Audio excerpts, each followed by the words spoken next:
Jacob തോമസിൻ്റെ ആനുകൂല്യങ്ങളെല്ലാം തടഞ്ഞു വെച്ചിരിക്കുകയാണ്. സർക്കാർ തന്നെ ഒരു ശാസ്ത്ര മനോഭാവത്തോടുകൂടിയാണ് ജേക്കബ് തോമസിനെ കണ്ടുകൊണ്ടിരുന്നത്. ഇത്തരത്തിലുള്ള ഇതിനൊക്കെ എതിര് നിന്നുകൊണ്ട് വളരെ കൃത്യമായി സർക്കാർ ലാഭം ഉണ്ടാക്കാൻ ശ്രമിച്ചൊരു വ്യക്തിയാണ് എന്നതുകൊണ്ടാണ് ഫാൽക്കൺ ആദ്യത്തെ ഇത്തരത്തിലൊരു മോഡൽ, ഒരു ലോയ്സസ് പാർക്ക് എന്നുള്ളത് ഈ മേഖലയിലൊക്കെ പ്രവർത്തിച്ച ഒരാൾ എന്നുള്ള എനിക്ക് ഞാൻ പറയുന്നത്.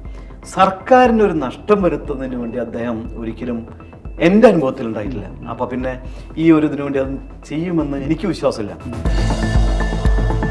ഇൻഡസ്ട്രി ഇവിടെ വളരണം. നമ്മൾ ഇത്തരത്തിൽ പോയി കഴിഞ്ഞാൽ കേരളത്തിൽ ഒരു ഡെവലപ്മെൻറ്റും വരാൻ പോകുന്നില്ല. ഏത് എല്ലാവരും ഞാൻ എന്തെങ്കിലും ചെയ്താൽ എനിക്ക് പണി കിട്ടുമെന്നുള്ളതിൽ ഒരു ഒഫീഷ്യൽസും നല്ല കാര്യപ്രാപ്തിയോടുകൂടി പ്രവർത്തിക്കില്ല എന്നുള്ളത് ഉറപ്പാണ്. ചില മന്ത്രിമാർക്കൊന്നും ഇത് തുറന്നു പറയാലോ, സബ്ജക്ട് നോളജ് ഇല്ലാത്ത ആളുകളുണ്ട്. അതേസമയം ഒഫീഷ്യൽസ് കൊണ്ടു കൊടുക്കുന്ന ഫയലുകളിൽ തെറ്റുണ്ടെങ്കിൽ കണ്ടുപിടിക്കുന്നവരുണ്ട്, വളരെ നന്നായിട്ട് സ്ക്രൂട്ടനൈസ് ചെയ്യുന്നവരുണ്ട്. ഇപ്പം എല്ലാവരും പ്രസംഗിച്ച് നടക്കുകയാണല്ലോ. അല്ലാതെ എന്നിട്ട് ഞാനാണ് ഏറ്റവും നന്നായിട്ട് പ്രസംഗിച്ച് എൻ്റെതാണ് ഏറ്റവും തത്വചിന്തകന്മാരാകാൻ പോകുന്ന ആളുകൾ കൂടിയാണ് ഇവിടെ. അല്ലാതെ ഈ ഡെവലപ്മെന്റ്, കേരളത്തിന്റെ ഡെവലപ്മെന്റ് മുൻനിർത്തിക്കൊണ്ട് പോകുന്ന ചുരുക്കം ആളുകളാണ്. നിലപാടിലേക്ക് സ്വാഗതം. വ്യക്തിവൈരാഗ്യത്തിൻ്റെയും രാഷ്ട്രീയത്തിൻ്റെയും പേരിൽ IAS IPS ഉദ്യോഗസ്ഥരെ വേട്ടയാടുന്ന സർക്കാർ പ്രവണതയാണ് ഇന്ന് നിലപാടിൽ ചർച്ച ചെയ്യുന്നത്. മുൻ DGP ജേക്കബ് തോമസിനെതിരെയുള്ള ഒരു കേസാണ് ഇന്ന് നമ്മൾ ചർച്ച ചെയ്യുന്നത്. ജേക്കബ് തോമസിനെതിരെ അന്വേഷണം നടത്താൻ സംസ്ഥാന സർക്കാരിന് ഇനി ഒരു മാസത്തെ സമയം കൂടിയാണ് സുപ്രീം കോടതി അനുവദിച്ചിരിക്കുന്നത്. കാരണം ഇതിന് കാരണമായിട്ട് സംസ്ഥാന സർക്കാർ സുപ്രീം കോടതിയിൽ പറയുന്നൊരു കാര്യം, ജേക്കബ് തോമസിനെതിരെയുള്ള അന്വേഷണവുമായി ബന്ധപ്പെട്ട കേസുകൾ കേന്ദ്രത്തിൽ നിന്നും ചോദിക്കുമ്പോൾ വിവരങ്ങൾ ലഭ്യമാക്കുന്നില്ല എന്നാണ് സംസ്ഥാന സർക്കാർ പറയുന്ന ഒരു പരാതി. ഇപ്പോൾ ഡച്ച് കമ്പനിയായ ISC ബീവറിൽ നിന്നുള്ള അതേക്കുറിച്ചുള്ള രേഖകൾ ചോദിച്ചാൽ തരാൻ കേന്ദ്ര സർക്കാർ തയ്യാറാവുന്നില്ല. ഇതാണ് സംസ്ഥാന സർക്കാർ മുന്നോട്ട് വയ്ക്കുന്ന ഒരു വാദം. ഈ കേസ് ഇപ്പോഴും തുടരുകയാണ് കുറേ നാളുകളായിട്ട്. എന്താണ് ഈ കേസിനെ കുറിച്ച് താങ്കളുടെ ഒരു അഭിപ്രായം? അല്ല, ആദ്യമായിട്ട് പറയാനുള്ളത്, ഈ മിക്ക കേസുകളിലും വളരെ കൃത്യമായിട്ടൊരു അന്വേഷണം ഒരിക്കലും മുന്നോട്ട് പോകുന്നില്ല എന്നുള്ളതൊരു വാസ്തവമാണ്. കേരളത്തിൻ്റെ പല കേസുകൾ എടുത്താലും ഇപ്പോൾ ഈ ഒരു കേസ് മാത്രമല്ല, ഇതിലിപ്പോൾ ഹൈക്കോടതി വളരെ വ്യക്തമായിട്ട് ഇത്തരത്തിൽ പറഞ്ഞു കഴിഞ്ഞു. കാരണം ഒരാൾ മാത്രമായിട്ടൊരു അഴിമതി നിർത്താൻ പറ്റില്ല, അതിൻ്റെ കൂടെയുള്ള മറ്റു പറയുന്നുണ്ട്. പിന്നെ എന്തുകൊണ്ട് ഇയാൾക്ക് മാത്രം എതിരെന്ന് പറയുമ്പോൾ ജനങ്ങളുടെ ഇടയിൽ സംശയം വരുന്നുണ്ട്. അപ്പോൾ അതൊരു രാഷ്ട്രീയ ഇത് വെച്ചുകൊണ്ടുള്ള ഒരു കേസാണോ എന്നുള്ളതിലേക്കാണ് പോകുന്നത്. മാത്രമല്ല, അത്തരത്തിലുള്ള കേസുകൾ എടുക്കുകയാണെങ്കിൽ ഇതിനു മുമ്പും ഇപ്പോൾ കശുവണ്ടി ഇറക്കുമതി അഴിമതിയിലുള്ള ചന്ദ്രശേഖരനെതിരെയുള്ളത് വളരെ വ്യക്തമായിട്ട് തന്നെ അതിലെല്ലാ തെളിവുകളും ഉണ്ടെന്ന് പറഞ്ഞിട്ടും ഇപ്പോഴും ആ കേസ് മുന്നോട്ട് പോകുന്നില്ല. ഇപ്പോൾ കൊല്ലത്തന്നെ എടുത്തു കഴിഞ്ഞാൽ മറ്റൊന്ന് KMMLൻ്റെ പഴയ കേസ്, അതിൽ ഉമ്മൻചാണ്ടിക്കെതിരെയും അതുപോലെ നമ്മുടെ ഇബ്രാഹിം കുഞ്ഞ്, പിന്നെ അന്നത്തെ അവിടുത്തെ അതിൽ ഒരു മലേഷ്യൻ കമ്പനിയോ മറ്റേ ഇതുപോലെ വളരെ വ്യക്തമായ തെളിവുകൾ അന്നത്തെ CIT യൂണിയനാണെന്ന് അതിന് എടുത്ത് കേസ് കൊടുത്തിട്ടുള്ളത്. അവരെല്ലാ തെളിവുകളും കൊടുത്തിട്ടുണ്ട്. ആ കേസ് ഒന്ന് ഭരണത്തിൽ വന്നപ്പോൾ അങ്ങനെയാണെങ്കിൽ LDF ഗവൺമെൻറ് അത് മുന്നോട്ട് പോകണ്ടേ? അത് പോകുന്നില്ല. അപ്പോൾ പല കേസുകളിലും നമ്മൾ കാണുന്ന എന്താണെങ്കിൽ കേസ് ഉണ്ട് എന്ന് പറയാൻ വേണ്ടി കേസ് നടത്തുന്നു എന്നല്ലാതെ ആളുകൾക്ക് അതിൽ കൃത്യമായിട്ട് വെറുതെ ഇട്ടിട്ട് ബുദ്ധിമുട്ടിച്ചുകൊണ്ട് തീർക്കില്ല. ഇവർ മരിച്ചു കഴിഞ്ഞാലും കേസ് തീരാൻ പോകുന്നില്ല, അതിലേക്ക് പോകുന്നത്. പക്ഷേ ഇവിടുത്തെ ഒരു പ്രശ്നം എന്താണെങ്കിൽ ജേക്കബ് തോമസിൻ്റെ ആനുകൂല്യങ്ങളെല്ലാം തടഞ്ഞു വെച്ചിരിക്കുകയാണ്. മനസ്സിലായോ? ഈ ഒരു കേസിൻ്റെ ഇതിൽ ഇപ്പോൾ അതിലൊരു പൊളിറ്റിക്കൽ വെൻഡേറ്റ വന്നില്ല എന്നുള്ള ചിന്ത ആളുകൾക്ക് കൊടുക്കുകയാണ്. മനസ്സിലായോ? അപ്പോൾ കാരണം ഇപ്പോൾ ഈ ഭരണത്തിലിരിക്കുന്നത് അതായത് ജേക്കബ് തോമസ് സർവീസിലിരുന്ന കാലഘട്ടങ്ങളിൽ മുഴുവൻ പലർക്കെതിരെയും വിജിലൻസ് കേസ് എടുക്കുകയും ഒക്കെ സർക്കാരിൻ്റെ ഒരു വിരുദ്ധ നിലപാടുണ്ടെന്ന് പറഞ്ഞ് സർക്കാർ തന്നെ ഒരു ശാസ്ത്ര മനോഭാവത്തോടുകൂടിയാണ് ജേക്കബ് തോമസിനെ കണ്ടുകൊണ്ടിരുന്നത്. അല്ല, വാസ്തവത്തിൽ ഇപ്പോൾ എനിക്ക് അദ്ദേഹമായിട്ട് വളരെ വർഷങ്ങളായിട്ടുള്ള ബന്ധമുണ്ട്. ബന്ധം എന്ന് പറഞ്ഞാൽ അദ്ദേഹം ആദ്യം ഇവിടെ സ്റ്റേറ്റ് ഹൗസിംഗ് കോർപ്പറേഷൻ്റെ ചെയർമാനായിട്ട് വന്ന സമയത്ത് സിവിൽ സപ്ലൈസ് കോർപ്പറേഷൻ്റെ ചെയർമാനായിട്ടിരിക്കുമ്പോൾ ഇവിടെ അന്നാണ്, നിങ്ങൾക്ക് ഓർമ്മ ഉണ്ടോയെന്നറിയില്ല, ഈ പഞ്ചസാര കുംഭകോണം ഉണ്ടായി. പഞ്ചസാര ലോഡടക്കം കോൺട്രാക്റ്റ് എടുത്ത് റേഷൻ കടകളിലേക്ക് കൊടുക്കേണ്ട പഞ്ചസാര ട്രാൻസ്പോർട്ടിംഗ് കമ്പനികൾ അതിലൊത്തുകളിയിൽ ഇത് വഴിയിൽ നിന്ന് മുക്കിക്കളഞ്ഞു. അങ്ങനെ വലിയ പ്രമാദ കേസ്, പലരും അറസ്റ്റ് ചെയ്യലും ബാക്കിയൊക്കെ ഉണ്ടായി. ഒന്നും ഇവിടെ എത്തിയില്ല. അപ്പോൾ ആ കാലഘട്ടത്തിൽ ഇതിന് ഇത് ചെയ്തപ്പോഴാണ് അന്ന് ഫാൽക്കൺ തുടങ്ങിയ അവസരമാണ്. അപ്പം അന്ന് ട്രാൻസ്പോർട്ടിങ് കമ്പനികളുമായിട്ടൊന്ന് ബന്ധമുള്ളതുകൊണ്ട് അദ്ദേഹത്തിൻ്റെ കീഴിലൊരു SP, ഒരു ഓഫീസർ വഴി എന്നെ ബന്ധപ്പെട്ടു. അദ്ദേഹത്തിൻ്റെ അതോട് കൂടിയിട്ടാണ് നമുക്കെന്തെങ്കിലും അതിൽ സഹായിക്കാൻ പറ്റുമോ, ഇത്തരം ട്രാൻസ്പോർട്ടിങ് കമ്പനികളുടെ ബന്ധമുള്ളതുകൊണ്ട്. അപ്പോൾ ഈ സിവിൽ സപ്ലൈസ് കോർപ്പറേഷന് ഈ ട്രാൻസ്പോർട്ടിങ്ങിൽ തന്നെ ഒരു കിലോമീറ്ററിന് ചാർജ്.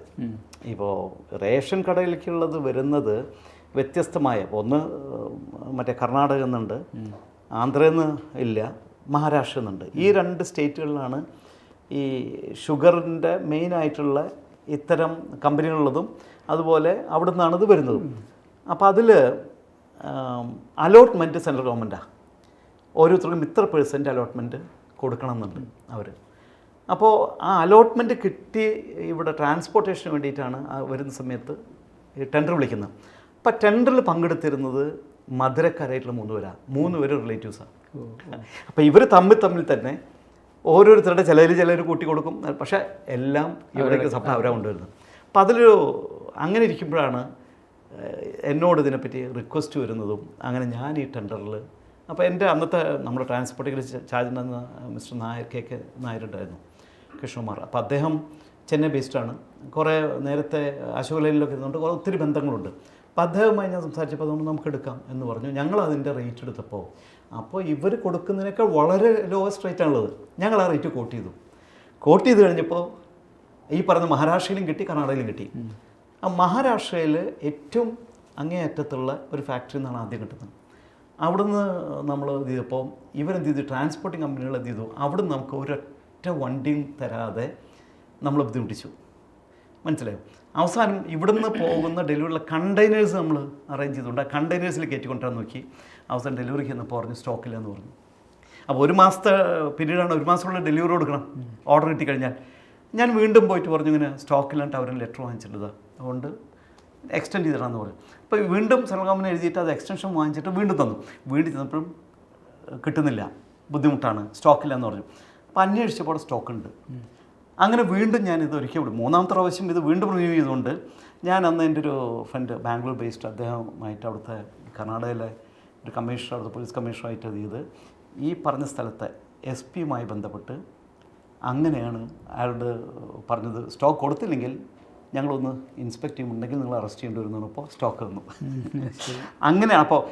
അപ്പോൾ വഴിയിൽ, അപ്പോൾ എനിക്കൊരു ഇൻഫർമേഷൻ, വഴിയിൽ വെച്ച് ഈ സാധനം അങ്ങനെ വരുമ്പോൾ ട്രക്കുകൾ, ഇവർ വലിയ മാഫിയാണല്ലോ ഈ ഗ്രൂപ്പ്, അങ്ങനെ ചെയ്യാൻ ഇതാണ്. അപ്പോൾ ഞാൻ എന്ത് ചെയ്തു, ഇവിടുത്തെ ഈ കോൺട്രാക്റ്റ് ഉണ്ട്, വൈരവണ്ണുണ്ട്, അയാളെ ഇവിടുത്തെ നമ്മുടെ ഒരു സ്ഥിരമായിട്ട് വണ്ടി കൊടുക്കുന്നൊരു ഏജൻറ്റുമായിട്ട് ഞാൻ ഒന്നൊരു മീറ്റിങ്ങിന് അറേഞ്ച് ചെയ്ത് ഇവിടെ എറണാകുളത്തെ ഒരു ഹോട്ടലിൽ വെച്ച് ലഞ്ചിന് വിളിച്ച് ഞങ്ങൾ സംസാരിക്കുമ്പോൾ ഞാൻ പറഞ്ഞു, നിങ്ങൾക്ക് കിട്ടും നിങ്ങൾ എടുക്കാം, പക്ഷേ ഞാനിപ്പോൾ കയറ്റുകയാണ്, എനിക്ക് നിങ്ങൾ വണ്ടി തരാതെ ഒത്തിരി നിങ്ങളുടെ ആ ഒരു ബന്ധത്തിൽ ബ്ലോക്ക് ചെയ്തിട്ടുണ്ട്, ഇപ്പോൾ എനിക്ക് കയറ്റുകയാണ്. പക്ഷേ എൻ്റെ വണ്ടി എവിടെയും തടഞ്ഞാൽ കേരളത്തിൽ പിന്നെ നിങ്ങളുടെ ഈ ബിസിനസ് ഇവിടെ നടത്തുന്നതിന് ബുദ്ധിമുട്ടുണ്ടാവും, നമ്മൾ തമ്മിലൊരു പ്രശ്നം വേണ്ടെന്ന് പറഞ്ഞ് അങ്ങനെ സൗഹാർദ്ദപരമായിട്ടാണ് പിന്നീട് നമ്മളതിൽ എൻട്രി ചെയ്യുന്നത്. അപ്പോൾ അയാൾക്കും ഇവിടെ കേരളത്തിൽ വന്നിങ്ങനെ ചെയ്യുമ്പോൾ ഒരു പേടി ഉണ്ടാവുമല്ലോ, അങ്ങനെ അത് നടത്തിയെടുക്കുന്നത്. അപ്പോൾ പിന്നീടാണത് മനസ്സിലാകുന്നത് ഇവരെന്തുകൊണ്ട് ബ്ലോക്ക് ചെയ്തു. ഈ അങ്കോള അതുപോലെ തന്നെ വളരെ മഹാരാഷ്ട്രയുടെ ഏറ്റവും അങ്ങേയറ്റത്ത് കിടക്കുന്ന സ്ഥലങ്ങളിൽ നിന്ന് ഉള്ള ഈ ഓർഡർ അതേ കമ്പനിക്ക് നമ്മുടെ മൈസൂർ വേറെ കമ്പനിയുണ്ട്, ഫാക്ടറി ഉണ്ട്. അപ്പോൾ ഈ കിലോമീറ്ററിന് ചാർജ് ഇവരെന്ത് ചെയ്യും, ഈ അവിടേക്കുള്ള കിലോമീറ്ററിൻ്റെ ചാർജ് ഇത്രയുണ്ട്, അതേസമയം മൈസൂരിൽ നിന്ന് സപ്ലൈ കൊടുക്കുകയാണ്. സപ്ലൈ കൊടുക്കുമ്പോൾ അതിൻ്റെ ഡിഫറൻസ് രണ്ടുപേരും തിരിച്ചെടുക്കും. ഈ പറയുന്ന ഈ വൈരവൻ എന്ന് പറയുന്ന ഇവിടുത്തെ ട്രാൻസ്പോർട്ടർ എടുത്ത ആൾ ആ ഡിഫറൻസ് 50% അയാൾക്ക് കൊടുക്കുമ്പോൾ അയാൾക്ക് ഒന്നുമില്ലാതെ വെറുതെ പൈസ ഇട്ടാണ്, പ്രൊഡക്റ്റ് സെയിമാണ്, അത് മൈസൂരിൽ നിന്നാണ് കൊടുക്കുന്നത്. ഇതാണ് ഇതിൽ നടന്നുകൊണ്ടിരുന്നത്. അപ്പം അതിന് ശേഷം എന്താണെന്നുണ്ടെങ്കിൽ സിവിൽ സപ്ലൈസ് കോർപ്പറേഷൻ്റെ ഈ ട്രാൻസ്പോർട്ടേഷനിൽ വലിയ മാറ്റങ്ങളുണ്ടായി ഒട്ടനവധി സ്ഥലങ്ങളിൽ. പിന്നീട് ഞങ്ങളാണ് ഫാൽക്കണാണ് സപ്ലൈ ചെയ്തത്. മാത്രമല്ല ഒരു 5 മണി വരെ ഈ ഗോഡൗൺ എല്ലാം ഓപ്പണാണ്.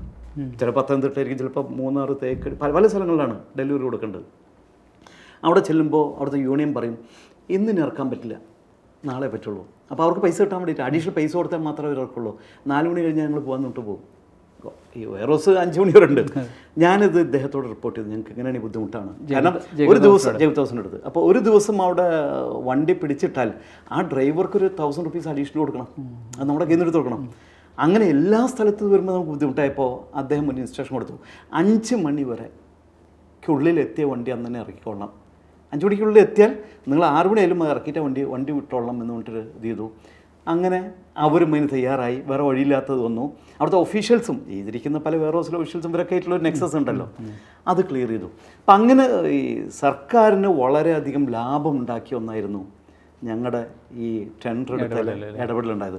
പക്ഷെ പിന്നീട് വന്നപ്പോൾ ഈ സിവിൽ സപ്ലൈ കോർപ്പറേഷൻ കൃത്യമായിട്ട് പൈസ കിട്ടുന്നില്ല നമുക്ക്, നമ്മൾ അഡ്വാൻസ് ആയിട്ട് പൈസ കൊടുക്കുന്നു. അപ്പം അങ്ങനെ വരുമ്പോൾ ഇതിൽ പലതിലും കട്ട് ചെയ്യുന്ന ഒഫീഷ്യൽസൊക്കെ ചില കറക്റ്റായിട്ടുള്ള ആളുകളുണ്ട് താഴെ തട്ടിലൊക്കെ, പലതിലും അവർ ഇത് കട്ട് ചെയ്യലും മറ്റേ പല പ്രശ്നം ഉണ്ടാക്കിയപ്പോൾ പിന്നെ നമുക്കതിന് റിസ്ക് എടുത്തുകൊണ്ടിട്ട് പോകണ്ടെന്നുള്ള എനിക്ക് ചെയ്തു. അങ്ങനെ ഇരിക്കുമ്പോഴാണ് ഈ ശബരി തേയില, അപ്പോൾ ശബരിയുടെ പാക്കിംഗ് സെൻറ്റർ ഉണ്ട്, അത് കല്ലുകോടൻ എന്നിട്ടൊരു ഗോഡൗൺ നമ്മുടെ മട്ടാഞ്ചേരി ഉണ്ട്. അത് സിവിൽ സപ്ലൈസിൻ്റെ ഓണർഷിപ്പിൽ സ്വന്തം ഗോഡൗണാണ്. ഏതാണ്ട് 50,000 സ്ക്വയർ ഫീറ്റ് ഒക്കെ ഉണ്ട്. പക്ഷേ തേയില ഇവിടെ ലഭിക്കുന്നത് നമ്മുടെ കൊച്ചിയിൽ ഓപ്ഷൻ എന്നാണ്, ഇവിടെ ഐലൻഡിൽ. അപ്പോൾ ഐലൻഡിൽ ഓപ്ഷൻ ചെയ്യുമ്പോൾ അവിടുത്തെ തൊഴിലാളികളെല്ലാവരും കൂടിയിട്ട് ഇത് വേറെ സ്ഥലത്ത് കൊണ്ടുപോകാൻ പറ്റില്ല, ഇവിടെ തന്നെ ചെയ്യണം എന്ന് പറഞ്ഞിട്ട് ഇവർ 5 ലക്ഷം രൂപ റെൻറ്റിന് ഒരു വലിയ വെയർഹൗസ് ഐലൻഡിൽ എടുത്തുകൊണ്ട് അവിടെയാണ് ഇത് മിക്സ് ചെയ്തുകൊണ്ട് പാക്കിംഗ് നടത്തുന്നത്. അപ്പോൾ മറ്റേ ഗോഡൗൺ വെറുതെ എടുക്കാം.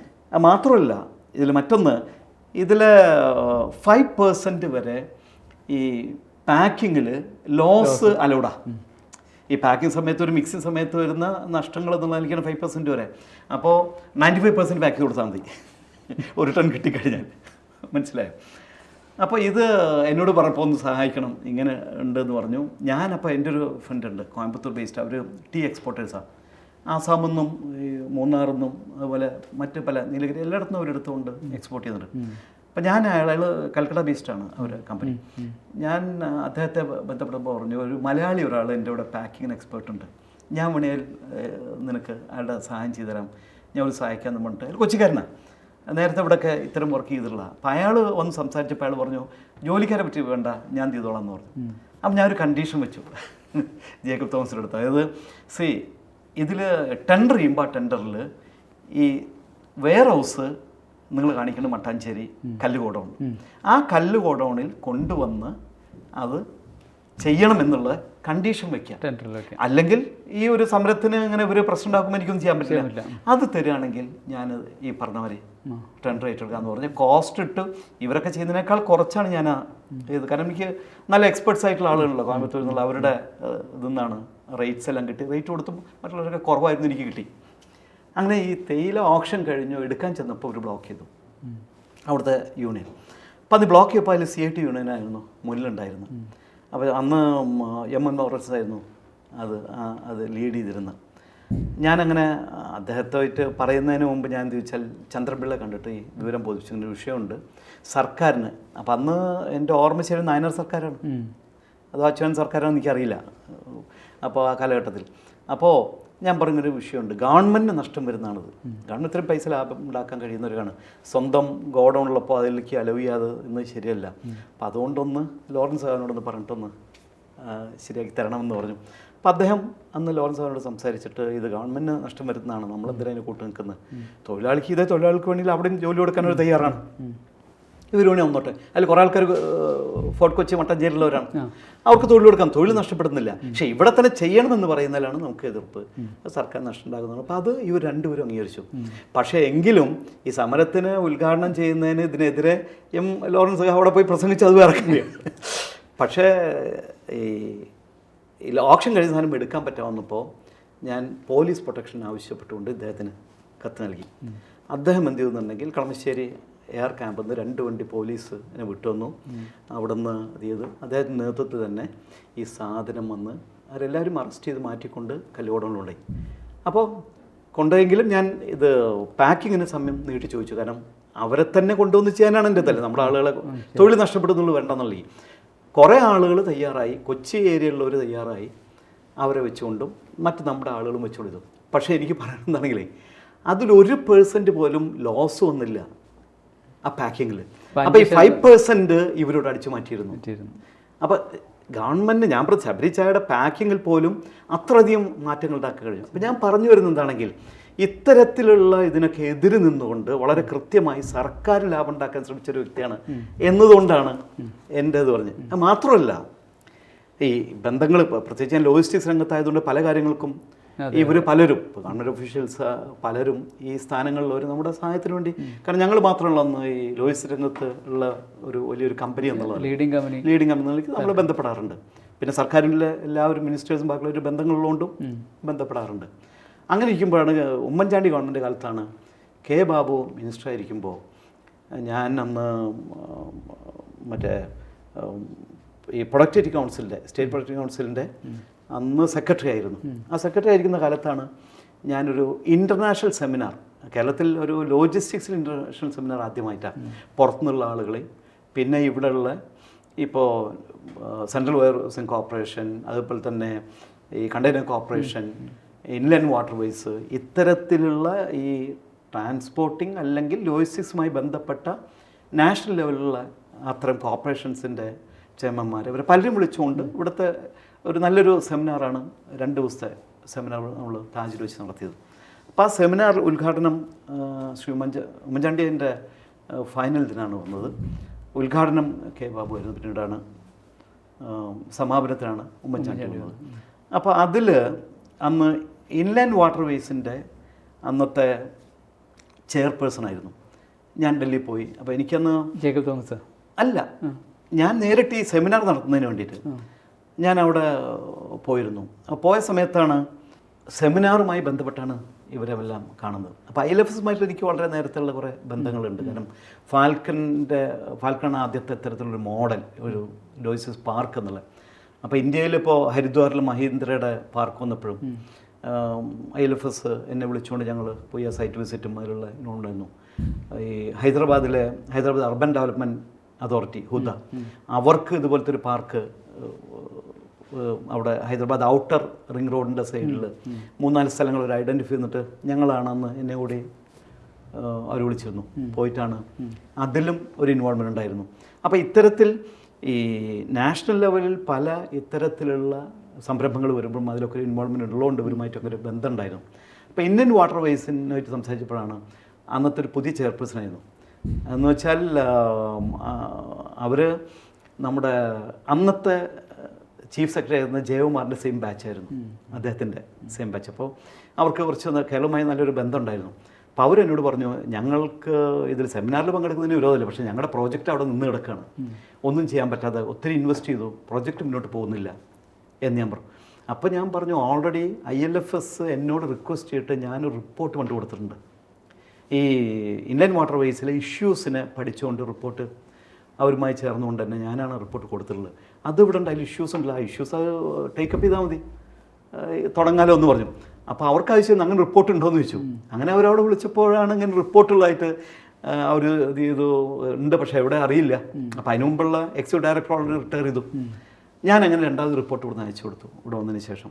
അപ്പോൾ അവരെന്നോട് പറഞ്ഞു, ഇതിന് ഞങ്ങൾ സഹകരിക്കാം, പക്ഷേ ഒരു 2 ദിവസത്തെ ഞാൻ വരുന്നുണ്ട് അവിടെ, എൻ്റെ കൺവീനിയൻസിൽ ഒരു ഡേറ്റ് ഫിക്സ് ചെയ്താൽ വരാം, എൻ്റെ കൂടെ ഒന്ന് യാത്ര ചെയ്യണം, ഈ പറയുന്ന ഈ ഇഷ്യൂസ് പറഞ്ഞ എല്ലാ സ്ഥലത്തും എനിക്കൊന്ന് വിസിറ്റ് ചെയ്യണം എന്ന് പറഞ്ഞു. അങ്ങനെ അവർ വന്നു. കോട്ടപ്പുറം മുതൽ കൊല്ലം വരെ ഞാൻ അവരുടെ കൂടെ ഉണ്ടെന്ന് 2 ദിവസത്തെ ട്രിപ്പായിരുന്നു. ഈ ഓരോ സ്ഥലത്തും റിപ്പോർട്ടിലും കൃത്യമായിട്ട് കാണിച്ചു കൊടുത്തു. കാരണം അന്ന് ഈ ഇൻലാൻഡ് വാട്ടർവേസിൻ്റെ ജെട്ടികൾ എന്ന് പറയുന്നത് നമ്മുടെ ഈ ഹൈ ടൈഡും ലോ ടൈഡും നോക്കിയിട്ടല്ല അവർ ഈ ജെട്ടികൾ നിർമ്മിച്ചിട്ടുള്ളത്. അപ്പോൾ ഒരു ലോ ടൈഡ് ഉള്ളപ്പോൾ കാർഗോ വന്ന ഒരു ബാർജിൽ വന്നാൽ എടുക്കണമെങ്കിൽ അതിന് പറ്റുന്നൊരു ഫിക്സഡ് ക്രെയിനല്ല, ഒരു ചെറിയ ക്രെയിനാണ്. ഇത് താഴോട്ട് ലോ ടൈഡിൽ വരുമ്പോൾ ഈ ക്രെയിനടക്കം വീഴുന്ന ഒരു അവസ്ഥയുള്ളത്. മാത്രമല്ല വെയർ ഹൗസിന് ഹൈറ്റ് ഒരു സാധാരണ അല്ലാതെ ഒരു 40 ഫീറ്റ് അല്ലെങ്കിൽ 20 ഫീറ്റ് കണ്ടെയ്നർ വന്ന കണ്ടെയ്നറിലേക്ക് നേരിട്ട് ഫോക്ക് ലിഫ്റ്റ് കയറി കാർഗോ എടുക്കാവുന്ന ഫെസിലിറ്റിയോ അല്ലെങ്കിൽ ലോഡ് ചെയ്യാനുള്ള ഫെസിലിറ്റി ഇല്ല. മാത്രമല്ല അതിൻ്റെ ഹൈ ബൂമായിരുന്നു ഇതിൻ്റെ ഈ ഫോക്ക് ലിഫ്റ്റിൻ്റെ. അത് ഇത്തരത്തിലുള്ള ആ ഫോക്ക് ലിഫ്റ്റ് കണ്ടെയ്നറിനകത്ത് പോയി കാർഗോ എടുക്കാനും പറ്റില്ല, അല്ലെങ്കിൽ കൊണ്ടുവയ്ക്കാൻ പറ്റില്ല. അപ്പോൾ ഇതെല്ലാം വളരെ കൃത്യമായിട്ട്, മാത്രമല്ല ചില സ്ഥലങ്ങളിൽ 20 ഫീറ്റ് കണ്ടെയ്നർ പോലും ചെല്ലാൻ പറ്റുന്ന സ്ഥലത്താണ് വെയർ ഹൗസ് ഉണ്ടാക്കിയിട്ടുള്ളത്. മറ്റു പല സ്ഥലത്ത് മുഹമ്മയിലൊക്കെ വെയർ ഹൗസ് ഉണ്ടാക്കിയ സ്ഥലത്തൊക്കെ എന്ന് പറഞ്ഞാൽ അവിടെ ഒരു കാർഗോ ഇല്ല. മനസ്സിലായോ? അപ്പോൾ അന്നത്തെ ഒഫീഷ്യൽസ് കുറേ സ്ഥലങ്ങൾ ഐഡൻറ്റിഫൈ ചെയ്ത് അവിടെ തീരുന്നല്ലാതെ ഒന്നും ഉപയോഗിക്കാൻ പറ്റുന്നില്ല. ഉപയോഗിക്കാൻ പറ്റുന്ന 2-3 ഉണ്ടായിരുന്നു. അപ്പോൾ അവിടുത്തെ പിന്നെ ഈ നമ്മുടെ തണ്ണീർമുക്കം ബണ്ടിൻ്റെ ഗേറ്റ് നമ്മൾ കുമരകത്തേക്ക് പോകണമെങ്കിൽ അപ്പുറം കടന്നിട്ട് വേണം അങ്ങോട്ട് പോകാനായിട്ട്. അല്ലെങ്കിൽ കാർഗോ. അപ്പോൾ ഇങ്ങോട്ട് ഇവിടുന്ന് ഈ ബാർജിന് അങ്ങോട്ട് പോകാൻ പറ്റില്ല. കാരണം വെച്ചാൽ ഇതിൻ്റെ വീതി കുറവാണ്. ഡെപ്ത് കുറയുമ്പോൾ ബാർജിന് വിഡ്ത്ത് കൂടണം. അപ്പോൾ 2 മീറ്റർ മിനിമം ഡെപ്ത് മിനിമം വേണം. അത് പല സ്ഥലത്തും ഇല്ല. അപ്പോൾ ഈ ഗേറ്റിൻ്റെ അവിടെ ഉണ്ട്, പക്ഷേ വിഡ്ത്തില്ല. അപ്പോൾ എന്ത് ചെയ്യണം? മാത്രമല്ല ഒരു ഗേറ്റ് തുറന്ന് ബാർജിനെ കയറ്റി നിർത്തുമ്പോൾ ആ കയറ്റിനുള്ള സ്പേസ് അവിടെ ഇല്ല. ഒരു സാധാ ബോട്ടിന് കയറ്റി നിർത്തിയിട്ട് വേണം ഈ ഗേറ്റ് അടച്ചിട്ട് മറ്റേ ഗേറ്റ് തുറക്കാൻ. എന്നിട്ട് വേണം ഒരു പോയിന്റ് മറ്റേ ഇടാനായിട്ട്. അപ്പോൾ അതിനുള്ള ബാർജിനുള്ള ലെങ്ത് ഇങ്ങനെ ഒത്തിരി ഇഷ്യൂസ് ഉണ്ടായിരുന്നു. അത് മാത്രമൊന്നും ഓട്ടോമേറ്റഡ് അല്ല. ഇതെല്ലാം 2 പേര് നിന്ന് കറക്കണം. വല്ലപ്പോഴേ തുറക്കുള്ളൂ, എളുപ്പമല്ല. ഈ സെയിം ഇതേപോലത്തെ ഒരു ഗേറ്റ് നമ്മുടെ കായംകുളത്തിനും കൊല്ലത്തിനും ഇടയ്ക്കും ഇതുപോലെ തന്നെ ഉണ്ട്. അവിടെയും ഇതുപോലെ തന്നെ സെൽഫ് ഓപ്പറേറ്റഡ് ഒരിതാണ്. അപ്പോൾ ഈ ഇഷ്യൂസൊക്കെ ഞങ്ങൾ ഒരുമിച്ച് പോയിട്ട് ഇതെല്ലാം കാണിച്ചു കൊടുത്ത് അവർക്ക് ബോധ്യപ്പെട്ടു. അതിൽ കൊല്ലമാണ് ഏറ്റവും ബെസ്റ്റായിട്ട് ഓപ്പറേറ്റ് ചെയ്യാൻ വരുന്നത്. ആലപ്പി പറ്റും, പിന്നെ ഇവിടെ നമ്മുടെ ഏലൂർ പറ്റും, കോട്ടപ്പുറത്തിനും ചെറിയ സാധ്യതകളുണ്ട്. ഇതൊക്കെയാണ് നമ്മൾ ചെയ്തത്. അപ്പോൾ ഞാൻ പറയുന്നത്, അപ്പോൾ ഇത് ഓപ്പറേഷനിലാക്കേണ്ടി വന്നപ്പോൾ ഒരു വിഷയം ഉണ്ടായിരുന്നു. അത് ഇൻലൻഡ് വാട്ടർവേസിന് എന്താണെങ്കിൽ നമ്മുടെ ഈ ഓച്ചിറല്ല, നമ്മുടെ ഇവിടെ കൊല്ലത്തിന് മുമ്പ് KML ഒക്കെ കഴിഞ്ഞിട്ട് ഒരു പ്രീമിയർ പൈപ്സ് ഒക്കെ ഉണ്ടായിരുന്നല്ലോ ആ സ്ഥലം. അവിടെ നിന്ന് മുതൽ കൊല്ലം വരെയുള്ള പാലം, അതിന് മുമ്പൊരു പ്രീമിയർ പൈപ്സിൻ്റെ തൊട്ടുമുമ്പുള്ളൊരു പാലമുണ്ട്. സ്ഥലം കൃത്യമായിട്ട് എനിക്ക് പേരറിയില്ല. അപ്പോൾ അവിടെ നിന്ന് കൊല്ലം വരെയുള്ള സ്ഥലത്ത് അടിയിൽ ഡ്രെഡ്ജിങ് നടത്താൻ പറ്റില്ല. കാരണം എന്താണെങ്കിൽ റോക്ക് ഫോർമേഷനാണ്. അപ്പോൾ റോക്ക് ബ്രേക്കർ പോലും അവസാനം ഇൻലൻഡ് വാട്ടർവേസ് പുറത്തു നിന്ന് കൊണ്ടുവന്നതിന് ശേഷമാണ് വീണ്ടും 1.5 കൊല്ലം എടുത്തു ഈ കംപ്ലീറ്റ് റോക്ക് ബ്രേക്ക് ചെയ്തതിന് ശേഷം അവിടെ ഡെപ്ത് കൂട്ടിയിട്ടാണ് പിന്നെയും അത് നേവികളായിട്ടുള്ള ചെയ്യാൻ കഴിഞ്ഞത്. അപ്പോൾ ഈ ഇൻവോൾവ്മെൻ്റ് ഒക്കെ വരുമ്പോൾ തീർച്ചയായിട്ടും ഗവൺമെൻറ്റിലും മറ്റുള്ള ഇത്തരം ഒഫീഷ്യൽസൊക്കെ ചെയ്തിട്ടുണ്ട്. ആ കാലഘട്ടത്തിലാണ് ഈ പോർട്ടിൻ്റെ ഡെവലപ്മെൻറ്റ് സീരിയസ് ആയിട്ട് വരുന്നത്. മനസ്സിലായോ? അപ്പം അന്ന് നമ്മുടെ ഇവിടുത്തെ മുൻ കളക്ടറായിരുന്ന മറ്റേ പിന്നീട് പോർട്ട് ഡയറക്ടറായിട്ട് വന്നു, എറണാകുളം കളക്ടറായിരുന്നു അദ്ദേഹം. അപ്പോൾ ഞാൻ അദ്ദേഹത്തെ കണ്ടിരുന്നു. അത് കെ ബാബു മിനിസ്റ്റർ ആയിരിക്കുമ്പോൾ അദ്ദേഹത്തിൻ്റെ പ്രകാരമാണ്. ഇദ്ദേഹത്തെ കണ്ടു, റിപ്പോർട്ട് കൊടുത്തു, നമ്മുടെ ഈ സെമിനാറിന് സഹകരിക്കാനും അവർ സഹകരിക്കാനെല്ലാം ചെയ്തു, മറ്റുള്ള സപ്പോർട്ട് നിന്നു. അപ്പോൾ അദ്ദേഹം സെക്രട്ടറി ആയിരുന്നു, പോർട്ട് ഡയറക്ടർ ആയിരുന്നത് അന്ന് നമ്മുടെ ജേക്കബ് തോമസ്. അപ്പോൾ ജേക്കബ് തോമസിനെ കണ്ടപ്പോഴും അദ്ദേഹം പറഞ്ഞു എല്ലാ സപ്പോർട്ടും തരാം, ഈ കൊല്ലം പോർട്ട് ഒന്ന് ഓപ്പറേഷനിലാക്കാൻ ഒന്ന് സഹായിക്കുമെന്ന് ചോദിച്ചു. മുൻപ് പല സഹായങ്ങളും ചെയ്തു കൊടുത്ത് അത് വെച്ചിട്ടാണ് അദ്ദേഹം പറഞ്ഞത്. അപ്പോൾ ഇഷ്യൂ ചോദിച്ചപ്പോൾ അദ്ദേഹം പറഞ്ഞു ഇങ്ങനൊരു പ്രശ്നമുണ്ട്, അവിടെ പൊളിറ്റിക്കലായിട്ടുള്ളൊരു ഇഷ്യൂ ആണ്, അവിടെ ഡെവലപ്പ് ചെയ്യുന്നതിനോ ബാക്കി ഏറ്റവും നല്ല പോർട്ടാണ്. കാരണം ഡെപ്ത്, നാച്ചുറൽ ഡെപ്ത് തന്നെ ഉണ്ട്. വലിയ ഒരു ചെറിയ ഷിപ്സിനൊക്കെ വരാൻ പറ്റുന്ന ഇതുപോലും അവിടെ ഡെപ്ത് ഉണ്ട്. അപ്പോൾ അത് ഓപ്പറേറ്റ് ചെയ്യണം, ഞങ്ങൾ സ്പെൻഡ് ചെയ്യാൻ തയ്യാറാണ്, അതിനവിടെ ചെറിയ വിഷയങ്ങളുണ്ട് എന്ന് പറഞ്ഞു. എന്നോടൊന്ന് പോയി വിസിറ്റ് ചെയ്യാൻ പറഞ്ഞു. അപ്പോൾ ഞാൻ ഈ കെ ബാബുവിൻ്റെ നിർദ്ദേശാനുസരണമാണ് ഞാൻ പോകുന്നത്. ഞാൻ തിരിച്ചിട്ട് ബാബുവിനോട് പറഞ്ഞു ഇങ്ങനെ ഇതുണ്ട്, ഞാൻ ടേക്കപ്പ് ചെയ്തോട്ടെ എന്ന് വെച്ചു. അപ്പോൾ എന്നോട് പറഞ്ഞു അത് ഏറ്റവും നല്ലത് മുൻ മന്ത്രി ഉണ്ടല്ലോ നമ്മുടെ കൊല്ലത്തു നിന്നുള്ള CPMൻ്റെ ഗുരുദാസൻ സാധനം ഒന്ന് കണ്ടിട്ട് ഇത് ചെയ്താൽ മാത്രം നടക്കുള്ളൂ. അത് CITയും അവിടുത്തെ തൊഴിലാളികളുടെ ഒരു പ്രശ്നമാണ്. അവർ ഫിഷിംഗ് ഇതിനൊക്കെയാണ് ഉപയോഗിക്കുന്നത്. അപ്പോൾ അവരുടെ ഈ മറ്റേ പോർട്ടിലേക്ക് വരുമ്പോൾ കുറേ ബുദ്ധിമുട്ടുകളും പ്രശ്നങ്ങളും വരുന്നുള്ളൊരു ഇതുണ്ട്, അതൊന്ന് മാറ്റിയെടുക്കണം എന്ന് പറഞ്ഞു.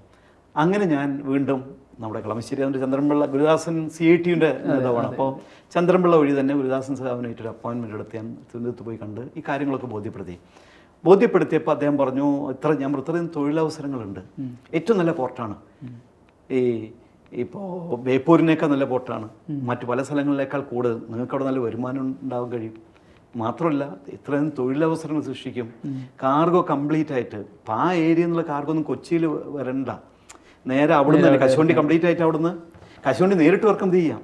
അതുപോലെ അവിടെ നേരിട്ട് കൊച്ചിൻ്റെ എക്സ്പോർട്ടിനാണ് ഇങ്ങോട്ട് ബൈ വാട്ടർ വന്നാൽ മതി, കോസ്റ്റ് കുറയും. അപ്പോൾ അത് വലിയൊരു അഡ്വാൻറ്റേജ് കൊല്ലത്തെ ഈ കാഷ്യൂ ഇതിലുള്ള ബിസിനസ്സുകാരും അത്രയൊരു അഡ്വാൻറ്റേജ് ഉണ്ടെന്ന് പറഞ്ഞപ്പോൾ അദ്ദേഹം പറഞ്ഞു ഞാൻ നോക്കട്ടെ ഒന്ന് അതിനെപ്പറ്റി ഒന്ന് സംസാരിക്കട്ടെ എന്ന് പറഞ്ഞു. ഞാൻ ഏതാണ്ട് കൊല്ലം കഴിഞ്ഞ് ഇങ്ങോട്ട് ആലപ്പുഴ എത്തുന്നതിന് മുമ്പ് എന്നെ അന്ന് സരോജിനി ബാലൻ തന്നെ വിളിക്കുകയാണ്. എന്നിട്ട് പറഞ്ഞു എന്താ നിങ്ങൾ കൊല്ലത്ത് ചെയ്യാൻ പോകണമെന്ന് ചോദിച്ചു. ഞാൻ പറഞ്ഞു എന്ത് വെച്ചെന്ന് ചോദിച്ചു. അപ്പോൾ അല്ല നിങ്ങൾ കളമശ്ശേരി എന്നാന്ന് പറഞ്ഞപ്പോൾ ഗുരുദാസൻ സാഹു എന്നെ വിളിച്ചിരുന്നു. ഇങ്ങനെ മമ്മൂട്ടി ഇതുകൊണ്ട് ആൾ വന്നു, ഇങ്ങനെ പറഞ്ഞിട്ടുണ്ട്, വിശ്വസിക്കാമോ, നമുക്കെങ്ങനെ ഏതെങ്കിലും ഏറ്റെടുത്താൽ ബുദ്ധിമുട്ടുണ്ടാവുമോ എന്നോട് ചോദിച്ചു. ഞാൻ നല്ല ക്ലീൻ ചിട്ട് കൊടുത്തിട്ടുണ്ട് എന്ന് പറഞ്ഞിട്ടുണ്ട്. എന്താണെന്ന് ചോദിച്ചപ്പോൾ ഞാൻ വിശദീകരിച്ചതിന് മാതിരിയാണ് ഇങ്ങനെ തങ്കശ്ശേരി വലിയൊരു ഡെവലപ്മെൻറ്റ് വരും വന്നാൽ എന്ന് പറഞ്ഞു. അത് കുഴപ്പമില്ല, ഞാൻ അത് സാറിനോടും പറഞ്ഞിട്ട് ബാലൻ സാറിനോടും പറഞ്ഞിട്ട് അത് വേണ്ട ചെയ്യാം, നമ്മുടെ നാട്ടിലൊരു ഡെവലപ്മെൻറ്റ് വരില്ലേ എന്ന് പോലും പറഞ്ഞു. അങ്ങനെയാണ് ഞാൻ ഈ വിവരം കെ ബാബുവിനെ മിനിസ്റ്ററെ അറിയിക്കുകയും അദ്ദേഹം അതിലേക്ക് ബാക്കിയുള്ള അതിൻ്റെ തുടർ നടപടികൾ അന്ന് അതിനെ ഇനീഷ്യേറ്റ് ചെയ്തത് ഈ ജേക്കബ് തോമസ് ആണ്. മനസ്സിലായോ? അതിനുശേഷമാണ് അവിടെ ഈ പറയുന്ന ക്രെയിനും മറ്റുള്ള എക്യുപ്മെൻസും ഇതെല്ലാം. അപ്പോൾ ഞാൻ മറ്റേ ഈ ഇൻലൈൻ വാട്ടർവേസിന് വന്ന ദുരനുഭവം ആ ക്രെയിനെ കുറിച്ച് ഞാൻ പറഞ്ഞു, അത്തരത്തിൽ പോകരുന്ന് പോലും അദ്ദേഹത്തോട് പറയണ്ടേ. അപ്പോൾ അദ്ദേഹം അതിന് വളരെ ഇനീഷ്യേറ്റീവ് എടുത്തത്. അപ്പോൾ ഞാൻ പറയുന്നത് ഈ മേഖലയിലൊക്കെ പ്രവർത്തിച്ച ഒരാൾ എന്നുള്ള എനിക്ക് ഞാൻ പറയുന്നത് സർക്കാരിനൊരു നഷ്ടം വരുത്തുന്നതിന് വേണ്ടി അദ്ദേഹം ഒരിക്കലും എൻ്റെ അനുഭവത്തിൽ ഉണ്ടായിട്ടില്ല. അപ്പോൾ പിന്നെ ഈ ഒരു ഇതിനു വേണ്ടി അത് ചെയ്യുമെന്ന് എനിക്ക് വിശ്വാസമില്ല. പിന്നെ കോടതി പറഞ്ഞ മാതിരി ഒരാൾ മാത്രമായി അഴിമതി ചെയ്യാൻ പറ്റുമെന്നുള്ള ചോദ്യം അവിടെ ഉണ്ട്. താഴെത്തട്ടിലുള്ള പല ഒഫീഷ്യൽസ് പുട്ടപ്പ് ചെയ്യുന്നതാണ് ഒരാൾ ഇനീഷ്യേറ്റ് ചെയ്യുന്നത്. അയാൾ നേരിട്ടൊരു ഇതായിരിക്കില്ലല്ലോ. അപ്പോൾ അങ്ങനെ ഉണ്ടെങ്കിൽ തീർച്ചയായിട്ടും അത് പുനരന്വേഷണം വയ്ക്കേണ്ടതാണ്. എന്നല്ലാതെ ഒരു പൊളിറ്റിക്കൽ വെൻഡേറ്റയിലേക്ക് ഒരിക്കലും അത് കേരളത്തിൻ്റെ അതിൽ പലതിലും കാണുന്നുണ്ട്. അത് പോകരുത്. അത് വന്നാൽ കേരളത്തിൻ്റെ ഡെവലപ്മെൻറ്റിനെ നമ്മൾ മനസ്സിലാക്കേണ്ടത് കേരളത്തിൻ്റെ ഡെവലപ്മെൻറ്റാണ് ഇത് തുടങ്ങാൻ വയ്ക്കുന്നത്. ഒരു ഇൻഡിവിജ്വൽ ഒരാളോട്ടുള്ളതല്ല. കോടതി ചെയ്യട്ടെ എല്ലാ കേസുകളും. ഞാൻ പറഞ്ഞ ഇത്തരത്തിലുള്ള എല്ലാ കേസുകളും ഇത് ശരിക്കും പറയും മാറ്റം കൊണ്ടുവരാമെന്ന ആ ഒരു ഇതിൽ വന്ന ഒരു ഗവൺമെൻറ് ആ മാറ്റം കൊണ്ടുവരേണ്ടത് ഇവിടെയാണ്. ഇൻഡസ്ട്രി ഇവിടെ വളരണമെങ്കിൽ ഇത്തരത്തിലുള്ള ഈ പ്രശ്നങ്ങളാണ് ജനങ്ങളോട് ഇൻവെസ്റ്റ് ചെയ്യുന്നത്. എനിക്ക് ഏത് ചെറിയ കാര്യത്തിന് ചെറിയ പൊളിറ്റിക്കൽ ഇതുണ്ടെങ്കിൽ ഏത് ഗവൺമെൻ്റ് അല്ല, ഗവൺമെൻറ്റിൽ പ്രവർത്തിക്കുന്ന ഇത്തരം ചില മിനിസ്റ്റേഴ്സ് അല്ലെങ്കിൽ ചില ആളുകൾ അവർ കൊടുക്കുന്നത് വെച്ചിട്ടാണ് ഈ പൊളിറ്റിക്കൽ മെന്റാലിറ്റിയിലേക്ക് പോകുന്നത്. അതിന് മാറ്റം ഏത് പാർട്ടിയാണെങ്കിലും വരുത്താൻ കഴിഞ്ഞാൽ, ഒരു ചേഞ്ച് ഉണ്ട് എന്നിവിടെ വരുത്താൻ കഴിഞ്ഞാൽ ഇത്തരം കേസുകളൊക്കെ പെട്ടെന്ന് ഇതുകൊണ്ട് അന്വേഷണം നടക്കട്ടെ. നമ്മളതിനൊന്നും എതിരല്ല. തെറ്റുണ്ടെങ്കിൽ ജേക്കബ് തോമസ് ആണെങ്കിലും അദ്ദേഹത്തെ തുറങ്കിൽ അടക്കട്ടെ, നമുക്കതിനൊന്നും ഇതില്ല. പക്ഷേ എൻ്റെ അനുഭവത്തിൽ അദ്ദേഹം സർക്കാരിന് വേണ്ടിയാണ് നിന്നിട്ടുള്ളത് ഏറ്റവും. കാരണം ഇൻവോൾവ്മെൻ്റ് ഉള്ള ഒരാളെന്നുള്ള ഞാൻ പറയുന്നത്. അപ്പം അതുകൊണ്ട് ഞാൻ അദ്ദേഹത്തെ ഈ കാര്യത്തിൽ സംശയിക്കുന്നില്ല. അതായത് പല കാര്യങ്ങളിലും ഇപ്പം പോർട്ടിൻ്റെ ഇതുമായി റിലേറ്റ് ചെയ്തിട്ടാണല്ലോ മറ്റും ഉണ്ടായിട്ടുള്ളത്. അതായത് ഡ്രഡ്ജറിൻ്റെ കേസ് ഉണ്ടായിട്ടുള്ളത്. അപ്പം അതിനും എന്താ നടന്നു എന്നുള്ളത് സീരിയസ് ആയിട്ട് അന്വേഷിച്ചിട്ട്. അപ്പോൾ ഇനി മറ്റൊരു പ്രശ്നമുണ്ട് ഇതിൽ. ഇപ്പം നമ്മൾ IAS ഒഫീഷ്യൽസിൻ്റെ കുറിച്ചുള്ള പ്രശ്നങ്ങൾ, തമ്മിൽ തല്ലിയ പ്രശ്നങ്ങൾ, ഹിന്ദു ഗ്രൂപ്പ്, മുസ്ലിം ഗ്രൂപ്പ്, എന്തുകൊണ്ടോ ക്രിസ്ത്യൻ ഗ്രൂപ്പ് വന്നില്ല. അപ്പോൾ ഇത്തരത്തിൽ ഗ്രൂപ്പുകൾ വരണം. ഇവിടെ ഈ ഒഫീഷ്യൽസിൻ്റെ മുറയിൽ നഷ്ടപ്പെടുമ്പോൾ അവർ പലപ്പോഴും ഒരിക്കൽ ഏതൊരു കേസിൽ ബിജു പ്രഭാകർ തന്നെ ലീവ് എടുക്കാൻ പോകുന്നു എന്നൊക്കെ പറഞ്ഞൊരു ഇഷ്യൂ ഉണ്ടായി, നമുക്കറിയാം. അത് നഷ്ടപ്പെടുത്തരുത്. നല്ല ഒഫീഷ്യൽസ് ഒത്തിരി ഉണ്ട്. പിന്നെ അതിൽ എവിടെയെങ്കിലും തെറ്റുകളുണ്ടെങ്കിൽ ആ തെറ്റുകൾ എന്താണെന്നുണ്ടെങ്കിൽ അതിനെ ഐഡൻറ്റിഫൈ ചെയ്തുകൊണ്ട് ആ തെറ്റുകൾ വരാതിരിക്കാനുള്ള സ്റ്റെപ്സാണ് ഒരു ഗവൺമെൻറ് ചെയ്യേണ്ടത്. മനസ്സിലായോ? അതിൽ മനഃപൂർവ്വം ചെയ്ത തെറ്റാണെങ്കിൽ തീർച്ചയായും അവർക്കെതിരെ നടപടിയെടുക്കണം. അപ്പോൾ മറ്റുള്ളവർക്ക് ഒരു ഉദാഹരണമായി തീരും. അല്ലാതെ നമ്മൾ ഇത്തരത്തിൽ പോയി കഴിഞ്ഞാൽ കേരളത്തിൽ ഒരു ഡെവലപ്മെൻറ്റും വരാൻ പോകുന്നില്ല. എല്ലാവരും ഞാൻ എന്തെങ്കിലും ചെയ്താൽ എനിക്ക് പണി കിട്ടുമെന്നുള്ളതിൽ ഒരു ഒഫീഷ്യൽസും നല്ല കാര്യപ്രാപ്തിയോടുകൂടി പ്രവർത്തിക്കില്ല എന്നുള്ളത് ഉറപ്പാണ്. അതിലേക്കല്ല പോകേണ്ടത്. അവരെ പ്രവർത്തിപ്പിക്കുന്ന, അവരെ സപ്പോർട്ട് ചെയ്തുകൊണ്ട് പ്രശ്നങ്ങളെ കൃത്യമായിട്ട്. ഇതിൽ വേറെ പ്രശ്നം വെച്ചാൽ ചില മന്ത്രിമാർക്കൊന്നും ഇത് തുറന്നു പറയാമല്ലോ, സബ്ജക്ട് നോളജ് ഇല്ലാത്ത ആളുകളുണ്ട്. അപ്പോൾ ഒഫീഷ്യൽസ് എഴുതി കൊടുക്കുന്നതിന് മാത്രം ഒപ്പിടുന്നവരുണ്ട്. അവിടെയും അതാണ് വിഷയം. അതേസമയം ഒഫീഷ്യൽസ് കൊണ്ടു കൊടുക്കുന്ന ഫയലുകളിൽ തെറ്റുണ്ടെങ്കിൽ കണ്ടുപിടിക്കുന്നവരുണ്ട്, വളരെ നന്നായിട്ട് സ്ക്രൂട്ടനൈസ് ചെയ്യുന്നവരുണ്ട്. ഒന്നാമത്തത് ഈ മന്ത്രിമാരൊക്കെ എന്താ മണ്ഡലത്തിലുള്ള പലയിടത്തും ഓടി നടന്ന് പേരെടുക്കാൻ പ്രസംഗിക്കാൻ നടക്കുക. അവരെ പണി അതൊന്നുമല്ല. അവരുടെ ടൈം യൂട്ടിലൈസ് ചെയ്യേണ്ടത് ഇത്തരത്തിൽ. അവർക്ക് വിവരമില്ലെങ്കിൽ അതിന് കൺസൾട്ടൻസിനെ ആരോടെ അപ്പോയിന്റ് ചെയ്യാലോ, എന്നിട്ട് അവരോട് ഇതിലെ ഒന്ന് തീരണമെന്നുണ്ടെങ്കിൽ അവരെ റിപ്പോർട്ട് വാങ്ങിക്കാമല്ലോ. അതായിരിക്കണം നല്ല ഭരണാധികാരി. അപ്പോൾ നമ്മളെല്ലാം പഠിച്ചിട്ടല്ല എല്ലാ കാര്യങ്ങളും അറിയുന്നത്. അറിയാത്ത കാര്യങ്ങൾ എനിക്ക് അറിവില്ല എന്നുള്ള ബോധം എനിക്കുണ്ടാവണം. എൻ്റെ കീഴിലും പറഞ്ഞ പിന്നെ ഒപ്പിടാനല്ല ഞാൻ ഇരിക്കുന്നത്. അതിന് സംശയം ഉണ്ടെങ്കിൽ അത് ലോജിക്ക് ആണ് അതിൽ ഏറ്റവും വലുത്. നമ്മൾ അതനുസരിച്ച് സംശയം ഉണ്ടെങ്കിൽ കൃത്യമായിട്ട് അതിന് കൺസൾട്ടന്റിനെ വിളിച്ചിട്ടോ അല്ലെങ്കിൽ അതുപോലെയുള്ള ആളുകളെ വിളിച്ചിട്ട് ചെക്ക് ചെയ്യാനുള്ള പ്രൊവിഷൻ ഉണ്ടല്ലോ, എന്നിട്ട് മതി ആ റിപ്പോർട്ട് കൊടുക്കലും ബാക്കിയൊക്കെ. അതിവിടെ നടക്കുന്നില്ല. അപ്പോൾ ഇപ്പം എല്ലാവരും പ്രസംഗിച്ച് നടക്കണുള്ളൂ. അല്ലാതെ എന്നിട്ട് ഞാനാണ് ഏറ്റവും നന്നായിട്ട് പ്രസംഗിച്ച് ഞാൻ എൻ്റെതാണ് ഏറ്റവും ഏറ്റവും തത്വചിന്തകന്മാരാകാൻ പോകുന്ന ആളുകൾ കൂടിയാണ് ഇവിടെ. അല്ലാതെ ഈ ഡെവലപ്മെന്റ്, കേരളത്തിന്റെ ഡെവലപ്മെന്റ് മുൻനിർത്തിക്കൊണ്ട് പോകുന്ന ചുരുക്കം ആളുകളാണ്. മനസ്സിലായി? എല്ലാവരും ഞാൻ ഉൾപ്പെടുത്തുന്നില്ല. കേരളം നന്നാവണമെന്ന് ആഗ്രഹിക്കുന്ന എല്ലാ മന്ത്രിമാരും ഉണ്ട്. പക്ഷേ അത് കഴിഞ്ഞ മന്ത്രിസഭയിൽ അങ്ങനത്തെ വരായിരുന്നു കൂടുതൽ. ഇതിൽ അങ്ങനത്തെ ഒരു നമ്പർ കുറവാണ്. അതാണ് ഇവിടുത്തെ വിഷയം. അതായത് വ്യക്തിപരമായ, ഇപ്പം ചുരുക്കി പറഞ്ഞാൽ വ്യക്തിപരവും അതല്ലെങ്കിൽ രാഷ്ട്രീയപരവുമായ ശത്രുത അത് ഇത്തരം ഉദ്യോഗസ്ഥർക്കെതിരെ ഉപയോഗിക്കുമ്പോൾ അത് സംസ്ഥാനത്തിന്റെ വികസനത്തെയാണ് ബാധിക്കുന്നത്. ഉദ്യോഗസ്ഥന്മാരും എല്ലാവരും നല്ലവരൊന്നും ഞാൻ പറയില്ല. അല്ലെങ്കിൽ ഇപ്പോൾ ഈ പറയുന്ന ഹിന്ദു ഗ്രൂപ്പും മുസ്ലിം ഗ്രൂപ്പും വരില്ലല്ലോ. അപ്പൊ ഞാൻ പറഞ്ഞ അവിടെയും എന്താ ചെയ്യുന്നത്, ഞാനാണ് ശരി, ഇത് കൃഷിയിലെ കളനെ ഒഴിവാക്കണം എന്നാണല്ലോ. എന്താ കൃഷിമന്ത്രി അല്ലേ കള ഒഴിവാക്കാൻ നടക്കുന്നത്. പ്രശാന്ത് ജയതിലിന് പറഞ്ഞത്, നമ്മളെപ്പോഴും ആദരിക്കുന്ന ഒരിത് നമ്മുടെ അതുണ്ടല്ലോ, നമ്മുടെ മൂല്യങ്ങളുണ്ട്, കേരളീയർക്കുള്ള ചില മൂല്യങ്ങളുണ്ട്. ആ മൂല്യങ്ങൾക്ക് അപ്പുറമാണ് ഇവരൊക്കെ സംസാരിക്കുന്നത്. ആ മൂല്യം എന്താ? ഇന്ന് അതില്ല, അത് നഷ്ടപ്പെട്ടു. കാരണം വെച്ചാൽ പണ്ട് കാലത്ത് നമ്മൾ വീട്ടിൽ അച്ഛനും കയറി വരുമ്പോൾ നമ്മൾ ഇരുന്ന് എണീക്കും. ഇന്നിപ്പോൾ അതല്ലല്ലോ. ഇന്നിപ്പോൾ ഹായ് ഡാഡ് എന്ന് പറഞ്ഞിട്ട് മൊബൈൽ ഇരിക്കാണല്ലോ. അല്ലെങ്കിൽ നമ്മളെന്തെങ്കിലും പറഞ്ഞാൽ ഈ ന്യൂജൻ എന്ന് പറയുന്ന അവരെന്ന് പറഞ്ഞു യു പോർ ഫെല്ലോ, യു പോർ ഓൾഡ് ഫെല്ലോ എന്നുള്ളത് എനിക്ക് പറയുന്നതിലേക്ക് എത്തി. അപ്പം ആ ഇതിൽ നിന്ന് വരുന്ന ഇന്നത്തെ ഒഫീഷ്യൽസിന് ഈ പറയുന്നത് ഉണ്ടാവില്ല. ഏതാ? മൂല്യങ്ങളില്ല. മൂല്യങ്ങൾ നമ്മുടെ കേരളത്തിലെ ഒരു പ്രത്യേകിച്ച് ഇത് മറ്റുള്ളവരിൽ നിന്ന് വ്യത്യസ്തരാണ് നാം എന്ന് പറയുന്നത് ഈ മൂല്യങ്ങളാണ്. അത് നിലനിർത്തി കൊണ്ടുപോയെങ്കിൽ മാത്രമേ പറ്റുള്ളൂ. അപ്പോൾ സ്നേഹം ഉണ്ടാവും, കാരുണ്യം ഉണ്ടാവും, അനുകമ്പ ഉണ്ടാവും, നമ്മൾ മറ്റുള്ളവർ പറഞ്ഞ് തെറ്റാന്ന് ഉൾക്കൊള്ളാനുള്ള ഒരു മനസ്സുണ്ടാവും. ഇതതില്ല, നഷ്ടപ്പെട്ടു കഴിഞ്ഞു. ആ മാറ്റമാണ് കൊണ്ടുവരേണ്ടത്. ആ മാറ്റം ഇനിയെങ്കിലും വരട്ടെ. വന്ന കേരളത്തിനെ മാറ്റിയെടുക്കേണ്ടതുണ്ട്. അതിന് കാര്യമായ ഒരു വ്യത്യസ്തമായ ഒരു എല്ലാവരിലും അങ്ങനെ അതിനു വേണ്ടി ഉണർന്ന് പ്രവർത്തിക്കുന്ന ഒരു ചിന്ത ഇവിടെ ഉണ്ടാവേണ്ടതുണ്ട്. അങ്ങനെ ഒരു ചിന്ത ഉണരട്ടെ എന്ന് നമുക്ക് പ്രത്യാശിക്കാം. Thank you.